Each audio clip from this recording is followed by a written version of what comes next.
Hey folks, your OS Reviews. You're watching our video first look and unboxing of the Elephone P8000. This is the successor to the pretty popular P7000 that came out a few months ago, and this is the new flagship for Elephone's current lineup.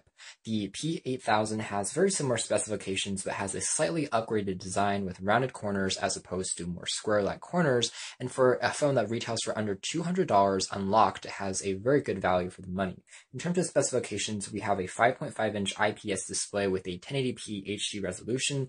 The CPU is the MTK6753 64-bit Octa Core chipset clocked at 1.5 GHz. There's also 3 gigs of RAM, which is quite a bit, as well as 16 gigs of built-in storage. There is Android 5.1, which is a pretty vanilla build with some exceptions on board.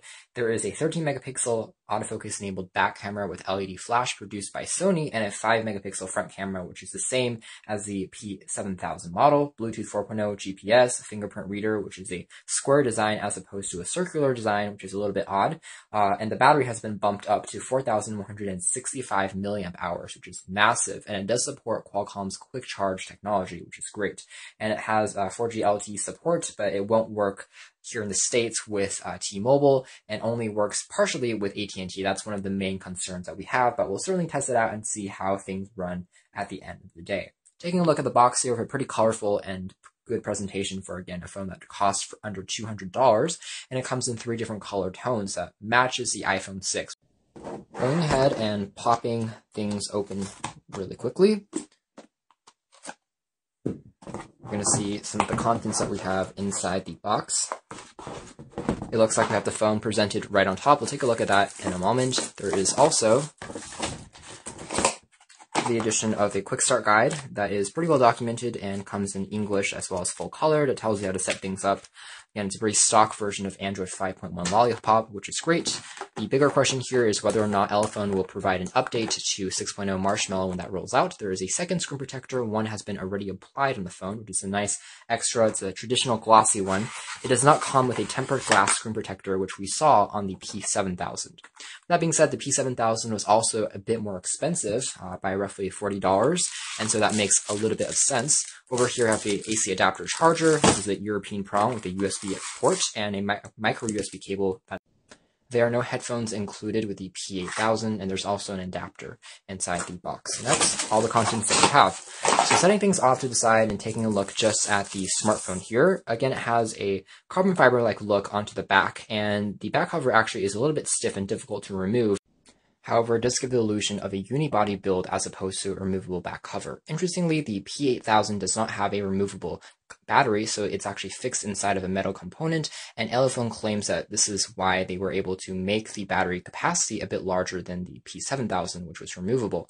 You also find access to 2 micro SIM cards behind the back cover, so you can swap between 2 different carriers when you are traveling abroad.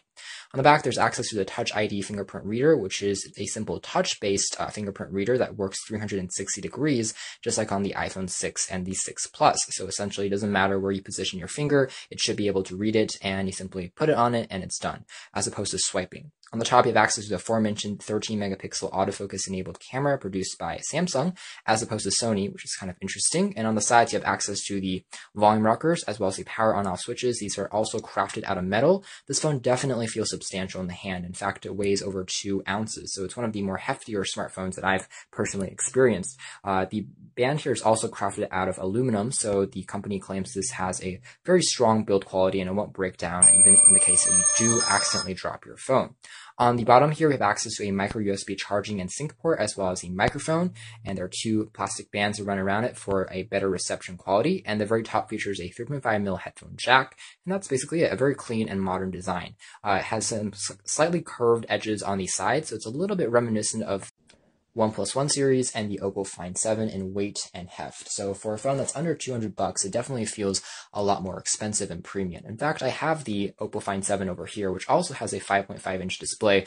And as you can see here, very similar in terms of the thickness and the overall feel. Actually, the Elephone P8000 is still a little bit heftier than the Oppo Find 7, which was already a pretty hefty phone for a 5.5-inch device. But again, these are phablets, so they do take a little bit getting used to if you came from a smaller Android smartphone. Taking a look on the front here, we have some chamfered edges, so it does make it look very shiny and attractive. And below here, we have 3 capacitive controls. One is the home key that also dubs as a charging light as well as notification light.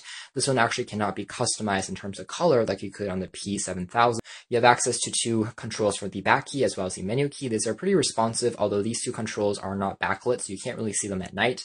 The front also features the aforementioned 5-megapixel wide-angle selfie camera, as well as the earpiece, proximity sensor, and ambient light sensor. I'm going to peel off this screen protector over here, and we have a pretty perfectly applied protector that came from the factory. As you can, taking a quick look at the user interface, we have a very vanilla build of Android 5.1 Lollipop, and you can see that instead of an app drawer, we have access to unlimited home pages to customize with your favorite programs, as well as widgets and your favorite wallpapers. So that's a difference between the P7000 that had a unified app drawer. This is going to take a little bit getting used to, but it's more and more common on most Chinese Android smartphones that are coming out.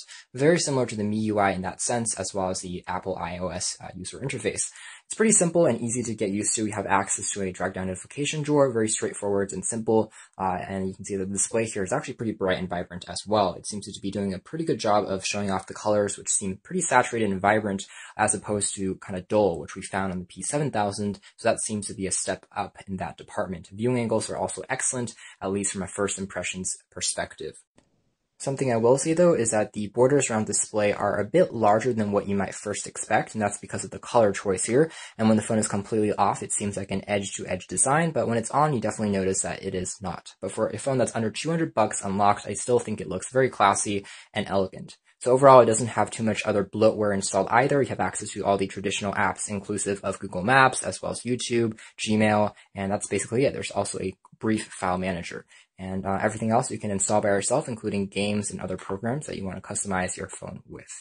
Anyways, guys, this has been a quick video first look and unboxing impressions of the Elephone P8000 Android 5.5-inch phablet, and we'll come back with a full video review quite soon here on OS Reviews, so be sure to keep tuned for that. For now, this is going to be it. Thanks for watching this video here at OS Reviews.